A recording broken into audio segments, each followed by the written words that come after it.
Ahoy! Hope everybody's well. We're here for our Saturday night secret sermon.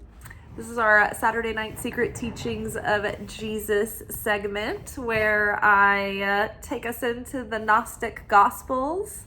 And currently we are in the Nag Hammadi scriptures. These are the codexes found in Nag Hammadi, Egypt. And we have been in the Gospel of Philip for quite a while. You can go to my channel, Light Love Magick, and be sure to subscribe if you haven't already. And oh my gosh, you guys, it bears repeating. I made it to my 1,000 subscribers. Yay! I think I have 1,011 now.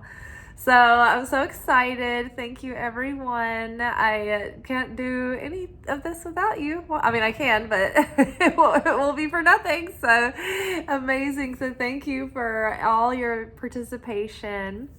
So that's a big milestone.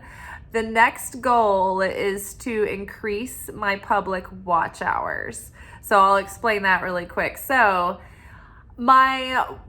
the people that watch my short videos, their viewer minutes do not count towards the public watch hours. So their subscribes, they were the big subscribers. Mostly people have been subscribing from the shorts. However, the shorts people don't necessarily watch the videos. And the videos are what counts as my public watch hours.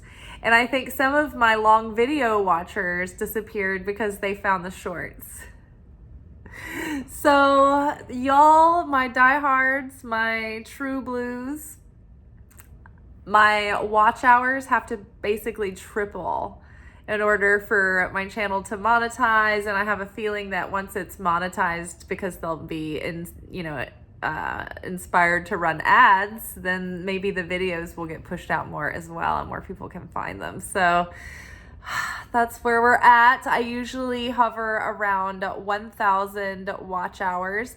And so the criteria is that I have to have 4,000 watch hours in a clump of 365 days. And those brackets just follow me each day, right? So this isn't like a cumulative watch hours. This is like the average of your 365 day period. And it has to be 4,000 at least. So I'm usually around 1,100, 1,000 to 1,100. So we've got to get the watch hours up. Now, I know I have a lot of videos and there's a lot of great content for you guys. So dive into Secret Teachings of Jesus. Any of my tarot and oracle readings can be evergreen. Like if you connect with those at any time, they're valid. But also if you like get out and go run some errands or something like that, you could always like throw one of my playlists on. You don't actually have to be in the room while they're playing, but I stand by my material. I think that we have very compelling stuff here, so I wouldn't want you to miss out on the pearls and the gems. But if we're just trying to hit a goal for now, that's a good way. It's a good solution, you guys. It's a good workaround. So back to the subject at hand. So here we are. I just wanted to study like the lost gospels and the forbidden gospels. I wanted to read them and I wasn't quite sure when I was going to smush that into my life. And I was like, oh, what if we made this a weekly episode?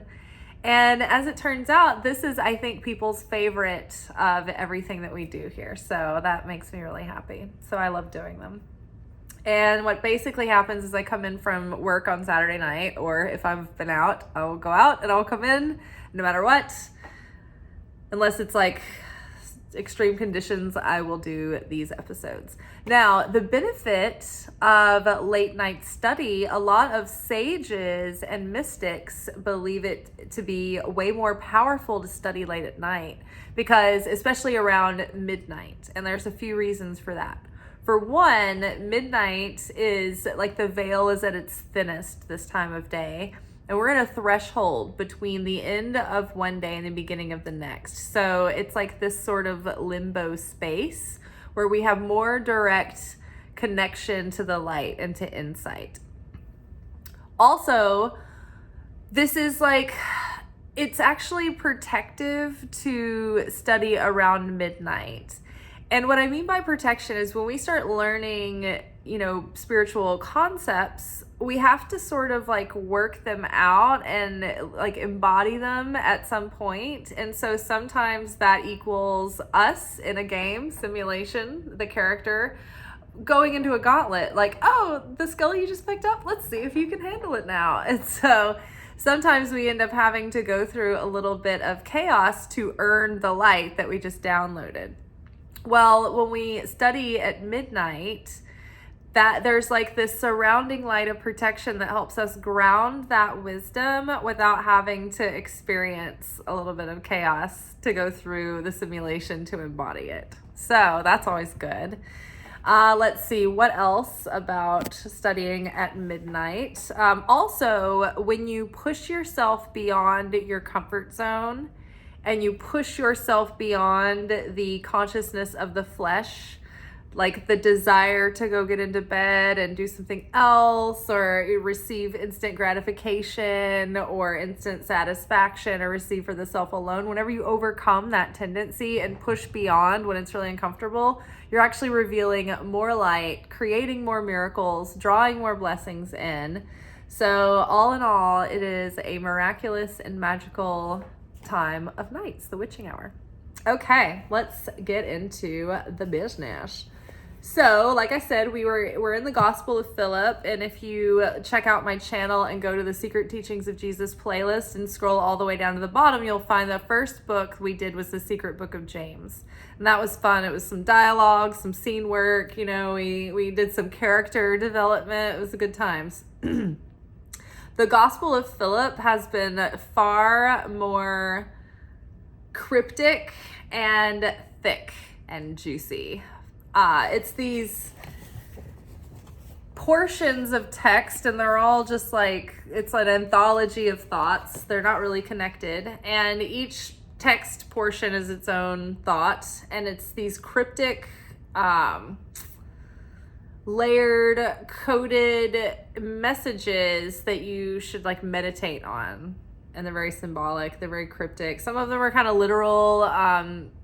Some of them hint at some of the other, we'll just get into it. Okay, so tonight's portion is called Strength and Weakness. I will read this to you. It'll be very choppy, very poor, and we'll go through it a couple of times and it'll get a little better. And then I'll go line for line and we'll just talk about the downloads that are coming in. All right, I'm not an expert, I'm not a theologian, but I am an enthusiastic student. I do study Kabbalah too, so that helps. That gives me some of the references. And with no further ado, strength and weakness. In this world where strength and weakness are to be found, there is union of male and female. But in the eternal realm, there is a different kind of union. Although we refer to these things with the same words, there are also other words that are superior to every word that is pronounced.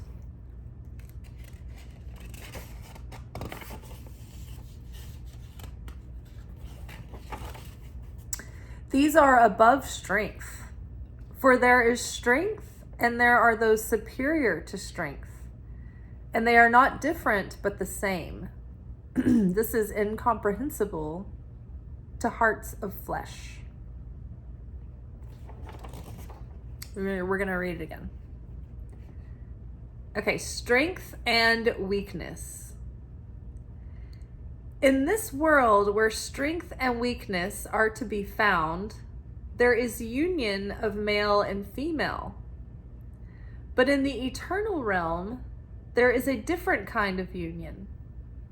Although we refer to these things with the same words, there are also other words that are superior to every word that is pronounced. These are above strength, for there is strength and there are those superior to strength. and they are not different but the same. This is incomprehensible to hearts of flesh. Okay, so in this world where strength and weakness are to be found, I think that it's saying in this world of the 3D, where we can be strong or sick, but we're, it varies, right? We're at the mercy of our capabilities. This is the 3D realm where we are limited, but we must labor, right? And this is the realm where we have to put hand to work. We have to take physical action for things to be materialized. This is not like the astral realm where it's like the spiritual light body version of things and nothing is actually physicalized. So it's very telepathic and instantaneous. But here we have time and space and material substance that slow everything down.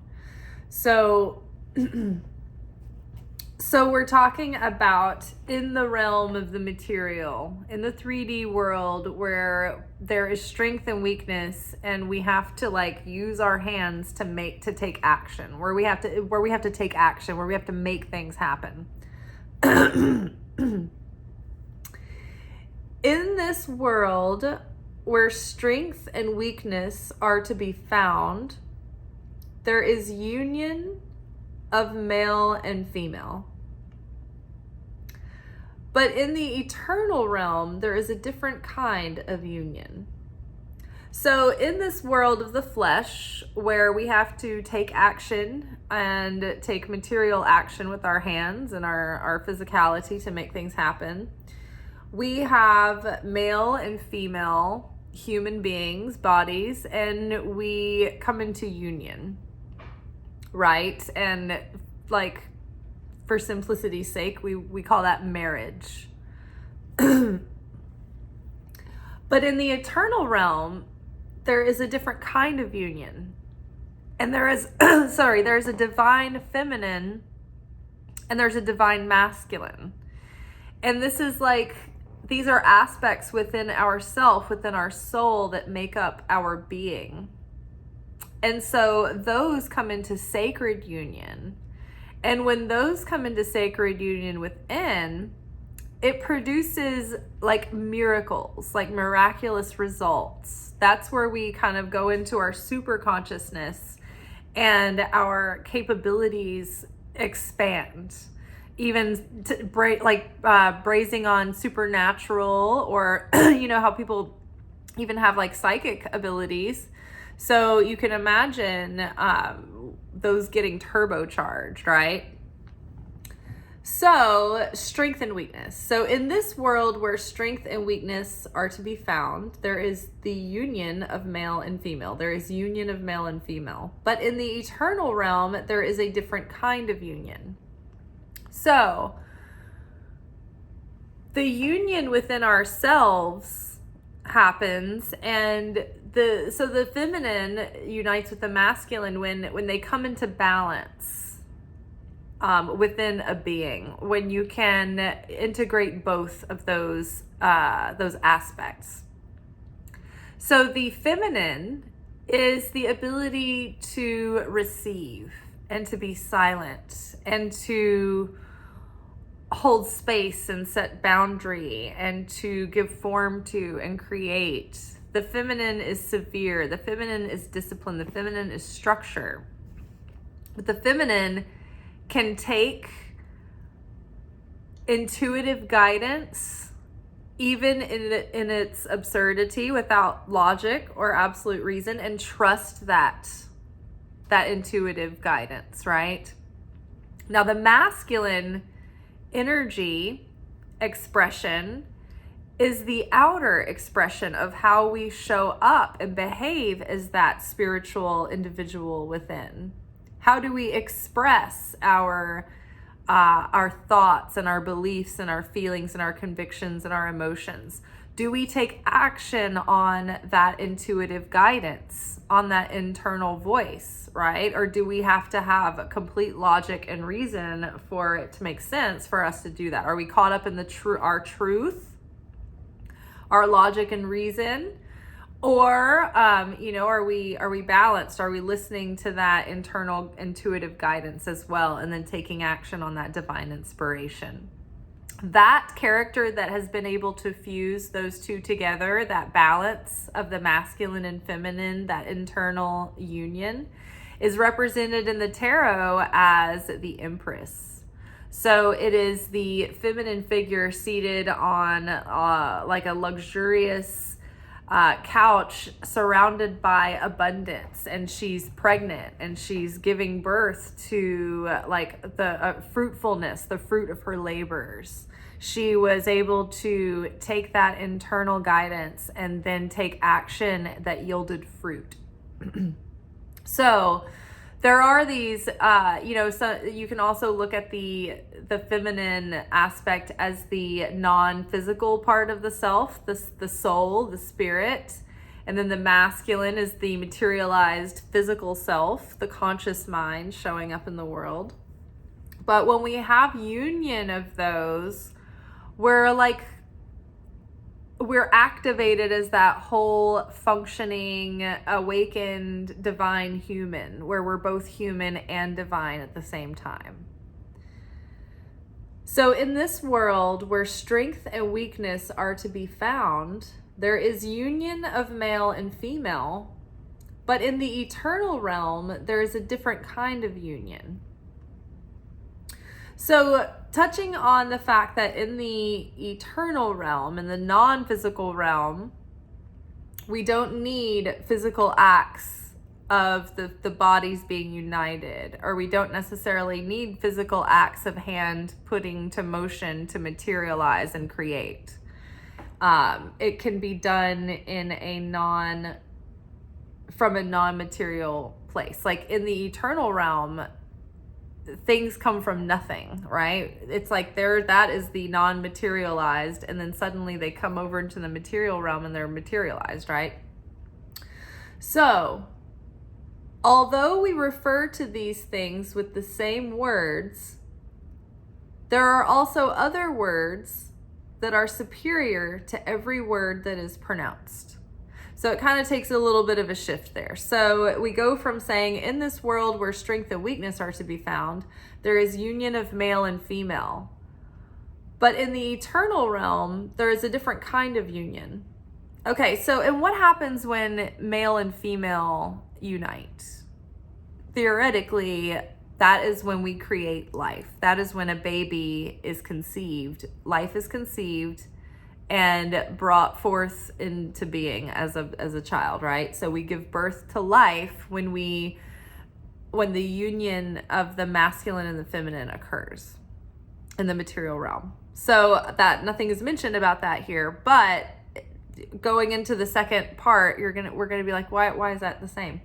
So in this world where strength and weakness are to be found, there is union of male and female.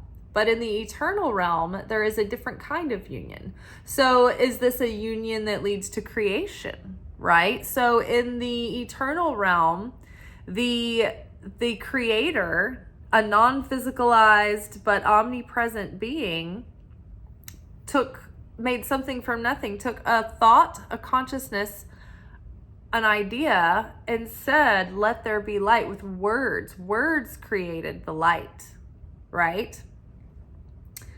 So, although we refer to these things with the same words, there are also words that are superior to every word that is pronounced. Something interesting before we start talking about these words, while we're talking about bringing forth something from nothing, creating, using the masculine and feminine, the feminine bringing forth into the physicalization of the masculine, the words, let there be light, creating light, the words that brought forth creation, and we repeat that, right? We mirror that. We can take a thought, something that did not exist, and physicalize it into words, creating something from nothing. Those words can then be written down, physicalized even more, and made into something real. I can say, you know what? I think I would like brownies. And when I say that I want brownies, I call that into being. I bring that into life, and I can make the brownies, and there I have made something from nothing. What is even crazier is if I make up an idea, a creative, a piece of art or story or a poem, and I bring that out of my mind, out of the consciousness, and physicalize that into form. I have done something like the creator. I have brought forth something that from the void, right? So Kabbalah separates the life in existence into 4 kingdoms. There's the mineral kingdom, which is the rocks and the minerals and all that, gemstones. There's the vegetative kingdom, or the vegetable kingdom, which is like plants and all that, plants. There is the animal kingdom, which is obviously the animals. And then there is you think I'm going to say human kingdom, but we're referred to as the speaking kingdom. And the reason being because our ability to speak sets us apart from all of the other kingdoms and sets us aside as having a likeness and affinity with the creator. So our mouths are actually very magical, very powerful. These are gateways of life and death. We have to eat through our mouths in order to sustain life. We speak, our words are magic. They are basically like spells or prayers being cast at all times. So we really need to be careful with our words. They have an impact that we don't realize. If we realized how much of an impact our words had, we probably wouldn't be talking very much. But we have the power of life and death in our mouth, so it's very important to speak life and blessings into your life rather than speaking negativity and death and illness and the poverty on ourselves, which it's hard not to, right? We get lost in our sauciness. Okay, so back at it. Let's get back in. So in this world where strength and weakness are to be found, there is union of male and female. But in the eternal realm, there is a different kind of union. Although we refer to these things with the same words, there are also other words that are superior to every word that is pronounced. Okay, so we've jumped from male and female union to creation of life, to speaking to bring forth creation, to now it's referring to words. So although we refer to these things with the same words, like we comparatively talk about both realms, using the same kind of language because that's what we can understand. But there are also other words that are superior to every word that is pronounced. So we have words that we say that mean something, that are pronounced, that sound different, and they, we phonetically recognize them, right? It's part of our language. But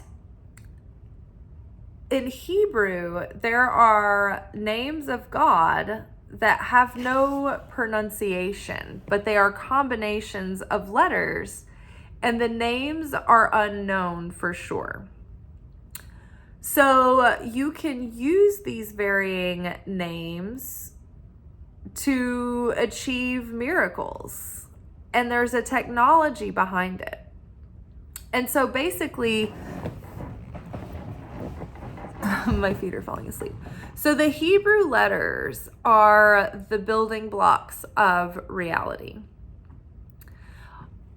The creator, the speaking the creation and speaking life and all of these things, it's tied into like the Hebrew letters and the birth of the Hebrew letters, and they each have their own personality and energy and function that they form. And so everything in the universe is made of words and letters that have numerical values. So it's all coding, right? It's all these like letters with numerical values. So there are combinations of letters that when put together, they represent names of God or different aspects of God, or they represent different strengths or capabilities that God has. And so you can use these words or these names or these combinations of letters to invoke their power or protection or blessing or help in your life. You can use them in prayer as a spiritual technology. Now, it's interesting that, so the daily Zohar portion, maybe for last week, we were talking about, my teacher was talking about the Tower of Babel and how the people of Babel actually had really destructive plans for mankind. But they had become really, really advanced in the spiritual technology and in the use of that. And so they had become privy to the secrets of the Hebrew letters and also some of the other mystical concepts of Kabbalah, which is the power of unity, union here, right? It's talking about union. So when a group is united in their brotherhood and in their cause and in their goal and in their heart, soul, mind, and strength, they're all they have pure union. They're like unstoppable. But when we become divided and there's dissension, we start to lose our power. We leak our power. We disconnect from the light and we cut ourselves off from our blessings. Because when we have affinity with the light of the Creator, we draw close to the Creator and we basically have blessings raining down on us, and we're shrouded in that light and that protection and that sustenance. And so it gives us that affinity when we are in union is because the Creator is in union. The Creator is the creator of all, and all are encompassed in the Creator by the Creator. So the Creator is like, yeah, everybody like kumbaya, but it's all one. It's all together. It's all the same thing to the Creator. It's completely unified and whole. But our individual egos make us feel separate and divided, right? So the Creator is like in vibration with wholeness, with union, and with peace, and with inclusivity, and compassion, and mercy, and sharing. And so when we're in that frame of mind, we are in affinity with the light of the Creator. Our vibe is high, and we've drawn close to the Creator. And so we're in that blessing miracle zone.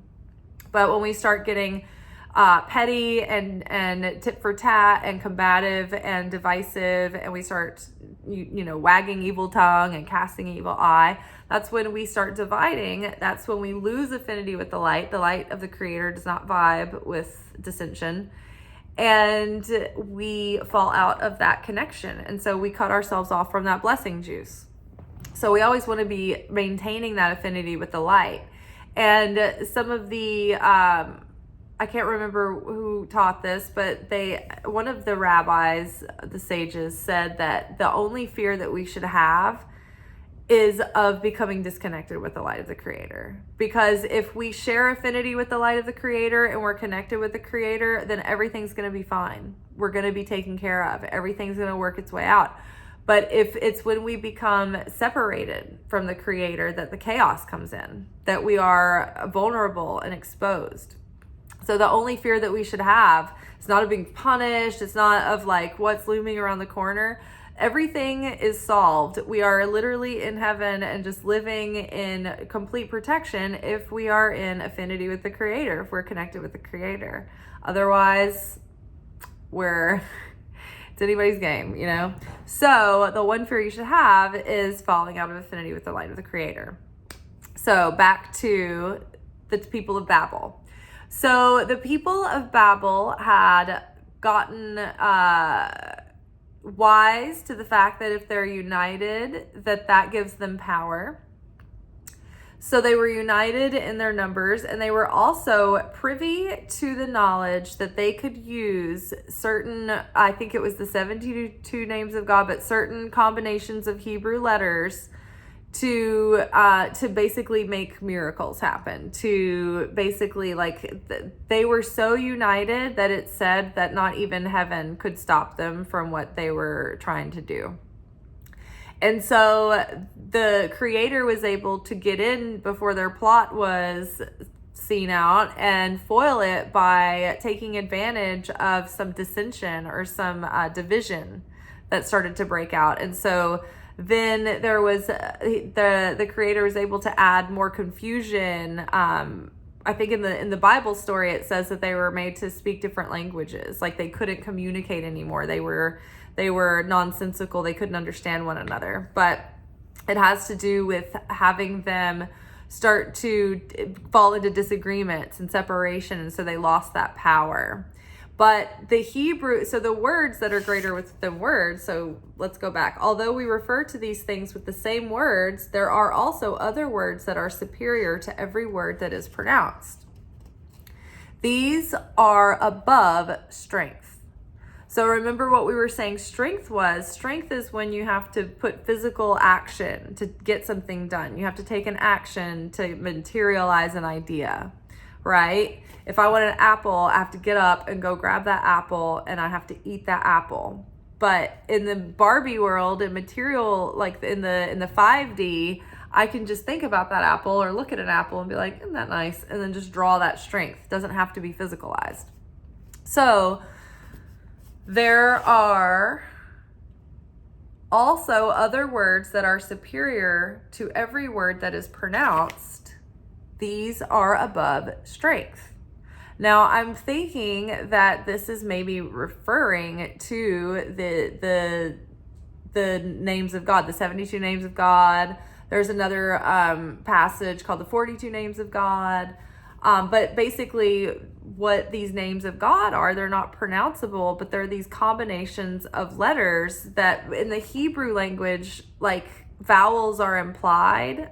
I don't know how to speak Hebrew or write in Hebrew. I know how to understand some of it just from like studying Kabbalah, but I'm not going to give you correct grammar. But for whatever reason, in Aramaic, in these combinations of names of God, there's no like clarity on what the vowels are, so no one knows for sure what the names are. Now, there are many names of God that have been spelled out, like Jehovah Jireh, Jehovah Tsetheoth, for, you know, there's different, I mispronounced that, but there's a bunch of different ones that mean different things.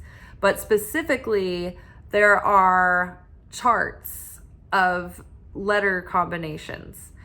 The most powerful name of God is the Tetragrammaton, which is 4 Hebrew letters, Yud, He, Vav, He. And you're not really supposed to be just saying that out loud. Sometimes it's called Yud, He, Vav, Ke, so that you know what you're saying, but you're not actually pronouncing it.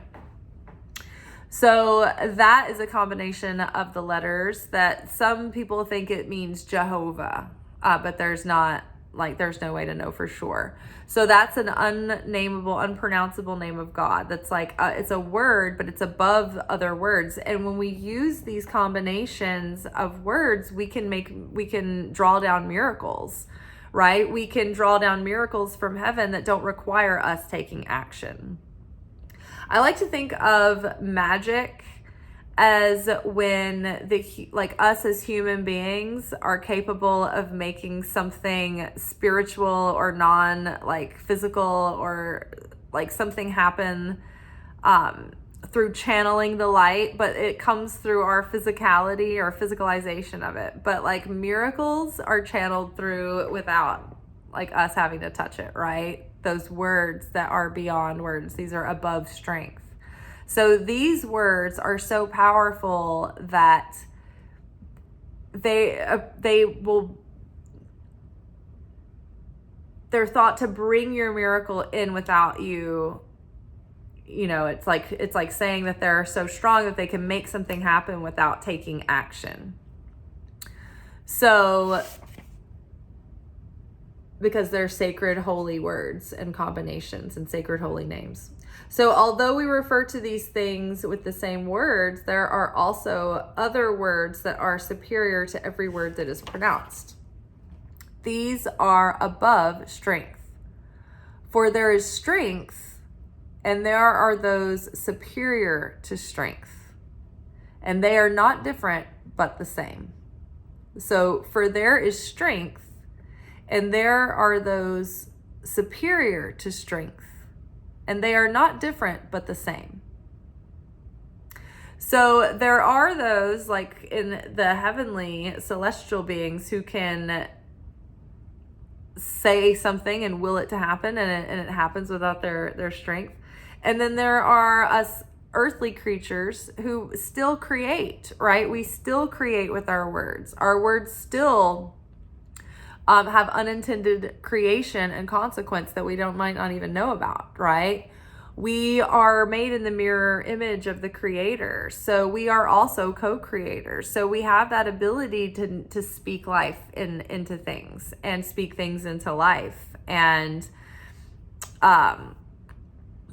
speak blessings into things, and speak curses into things, right? We have that power. It's the same. It's different, but it's the same. It's not as strong, coming from us, but it is the same. It comes from the same place. It's the same idea.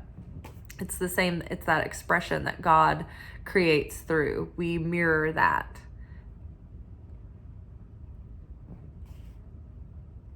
For there is strength, like doing things, and there are those superior to strength, and they are not different, but the same. And when we take words and say them, physicalize them, that creates things, right? So that's another example of that feminine and masculine coming into union, right? This is incomprehensible to hearts of flesh. It's starting to feel that way after we read it this many times. Okay, let's read it one more time and then we're done. Strength and weakness. In this world where strength and weakness are to be found, there is union of male and female. But in the eternal realm, there is a different kind of union. Although we refer to these things with the same words, there are also other words that are superior to every word that is pronounced.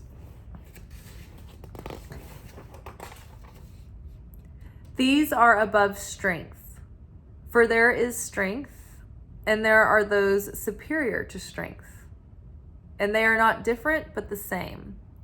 This is incomprehensible to hearts of flesh. I'm gonna read it one more time, and then I'm gonna tell you guys about a really cool app, and then we will be out of here. So, strength and weakness. In this world where strength and weakness are to be found, there is union of male and female. But in the eternal realm, there is a different kind of union. Although we refer to these things with the same words, there are also other words that are superior to every word that is pronounced. These are above strength, for there is strength, and there are those superior to strength, and they are not different, but the same. This is incomprehensible to hearts of flesh. Okay, so the app that I was going to tell you about, the Kabbalah Center created this app. It's really cool. They have several really cool ones. And if you're looking for stuff that's made by them, their logo is a white background with a red glyph of the tree of life.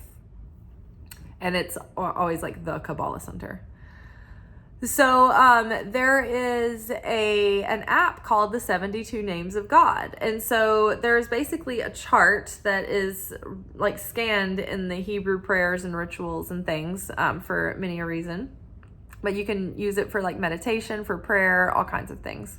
So the grid itself is 72 blocks, and within each of those blocks is 3 letters that are in different combinations to make these different 72 names of God.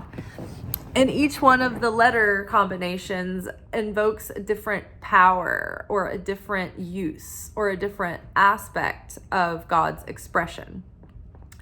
So there is this app, and so part of like Hebrew prayers like to scan these letters, and you scan Hebrew from right to left.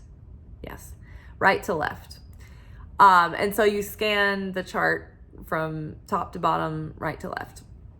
So there's an app though that you can download called the 72 Names of God, and it's made by the Kabbalah Center. And it's really great because you can use it sort of like an oracle. You can open it up and like press it to shuffle, and then it'll like tell you like this is your name of God that you'll use for the day, and then it tells you like what the power of that name does or is used for. Or you can go to like the index, and it has like each one and like lists like what the power, what that particular combination of letters does. And it's like you can go down the list, and then you can go to that specific thing, and like I don't know, I like to like screenshot it, like save it my phone. I literally use this app and screenshot these names as part of my daily prayers that are in like my phone. So this app is really awesome. So you can use it just as a reference guide, or you can use it to like pick a card every day, and it's like a 72 name of God. But it's really great to add into your like prayer routines and rituals, or just have like that spiritual toolkit. It's just like one more really great thing. But yeah, I've been working with the names of God for a few years now, and I feel like they've really done a lot for me in times where I need to pray for something specific. I use those names, and I tell you what, like I feel like there have been miracles done. And I keep them in my little tool belt every day, and I keep them close to me. So sometimes maybe I take for granted that I'm probably avoiding all kinds of things that I don't even know about because they never happened to me, because I'm so shrouded in protection. I'm strapped. But yeah, so go check out 72 Names of God. I think maybe it was like $4 if I can remember that I paid for. It's not like a membership. It's like a one-time purchase, but it's so worth it. It's one of my favorite things, and I use it all the time. All right, y'all. That is it for tonight. I hope you enjoyed. Tomorrow we will be back for our weekly energy oracle forecast, where we will just be taking a look at the next 7 or 8 days to see what kind of spiritual weather we will be having. All right, ciao. Thank you for watching. If you enjoyed this video and you got something out of it, then please give it a like. Subscribe to the channel.